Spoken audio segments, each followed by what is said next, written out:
تو نیب نے آ کر, جو راولپنڈی کی نیب تھی, انہوں نے آ کر اسلام آباد کے اندر چھاپا مارا اور انہوں نے جناب عالی ان کو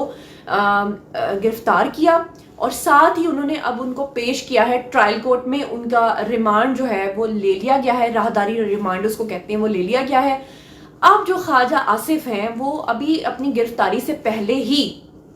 اس بات کی پریڈکشن کر چکے تھے. انہوں نے بہت ساری جگہوں پر بیٹھ کر یہ بات کی تھی کہ مجھ سے بدلہ لینے کی کوشش کرے گی پی ٹی آئی. کیوں پی ٹی آئی ان کے پیچھے پڑی ہوئی ہے, اس کے پیچھے کی جو ریزن ہے وہ بھی میں آپ کو بتاتی ہوں. دراصل معاملہ کچھ یوں ہے کہ آپ لوگوں کو پتا ہوگا کہ سیالکوٹ سیاست کا ایک خاص جگہ ہے, مرکز ہے, ایک گڑھ ہے. تو سیالکوٹ کے اندر 3 ایسی ہستیاں ہیں جن میں سے 2 کا تعلق تو پی ٹی آئی سے ہے. نمبر 1 ہے جناب عالی وہاں کے پی ٹی آئی کے رہنما جن کا نام ہے عثمان ڈار. عثمان ڈار جو ہیں وہ بہت آگے بڑھ چڑھ کے سیاست میں پی ٹی آئی کے بڑے کلوز ہیں. اب وہ ایک آنکھ نہیں بھاتے خواجہ آصف ان کو. نمبر 2 آپ کو پتا ہے کہ پی ٹی آئی کی جو سب سے مین بندی ہیں وہ ہیں ہماری فردوس آپا. فردوس آپا کا تعلق بھی وہیں سے سیالکوٹ سے ہے. اور نمبر 3 جو ہمارے خواجہ آصف صاحب ہیں, آپ کو پتا ہے کہ پی ایم ایل این کتنے عرصے سے سیالکوٹ میں جیتتی چلی آ رہی ہے, تو ان کو ٹف ٹائم اب دے رہے ہیں یہ 2 حضرات.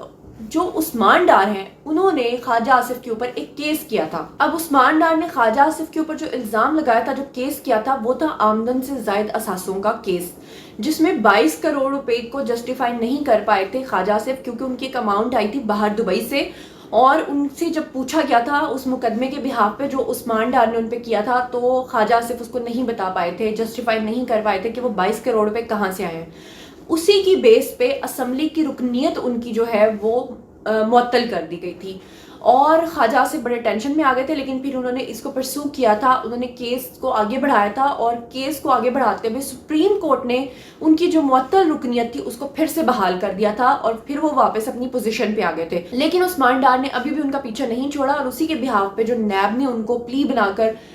اس وقت گرفتار کیا ہے وہ وہی والا کیس ہے, یعنی آمدن سے زائد اثاثوں والا, جس کی بنیاد پر ان کو پھر سے گرفتار کر لیا گیا ہے. لیکن ایک سینئر اینکر پرسن ہے ہارون الرشید, انہوں نے یہ دعویٰ کیا ہے کہ خواجہ صرف بہت لمبے عرصے سے یہ بات کی پریڈکشنز پہلے سے کر رہے تھے کہ عمران خان ان سے بدلہ لینا چاہتے ہیں, اور اسی لیے عمران خان کے ریڈار پہ اس وقت 2 سیاستدان ہیں جن کو وہ اریسٹ کروانا چاہتے تھے, جس میں ایک اریسٹ ہو چکے ہیں یعنی کہ خواجہ آصف, اور نمبر 2 ہے مولانا. اور مولانا صاحب کے بارے میں, مولانا فضل الرحمان کے بارے میں فردوس آپا کہہ چکی ہیں کہ کسی بھی وقت ان کو نیب جو ہے وہ کر سکتی ہے اریسٹ. تو اس سے ثابت ہوتا ہے کہ دونوں جو سیاستدان جن کے بارے میں پہلے سے پریڈکشن کر دی گئی تھی واقعی وہ ریڈار پر آ چکے ہیں.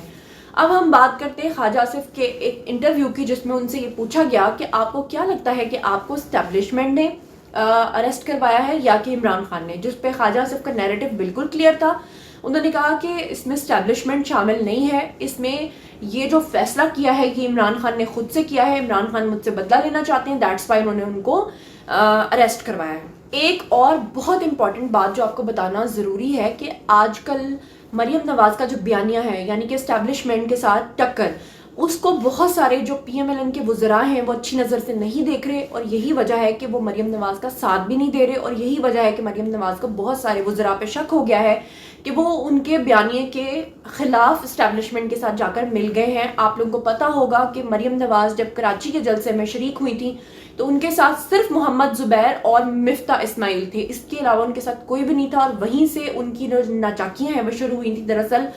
4 وزراء کے ساتھ, جس میں ایک خواجہ آصف شامل ہیں, شاہد خاقان عباسی شامل ہیں, اور اپنے رانا صاحب بھی شامل ہیں, اور ایک اور بھی شامل ہیں. تو اس طرح کر کے یہ جو 3-4 وزراء ہیں ان کے اوپر مریم نواز کی خاص آنکھ ہے, ایگل آئی ہے, کہ ان کو لگ رہا ہے کہ یہ ہمارے ساتھ جو ہے وکٹ کے پیچھے اور وکٹ کے آگے دونوں سائڈ سے کھیل رہے ہیں, مطلب ہمارے ساتھ ڈبل گیم کر رہے ہیں.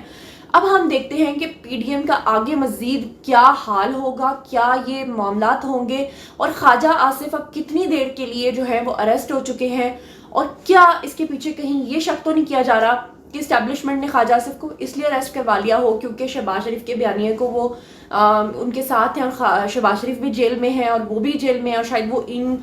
پی ڈی ایم کے جلسوں سے بچنے کے لیے انہوں نے خود کو اریسٹ کروا لیا ہو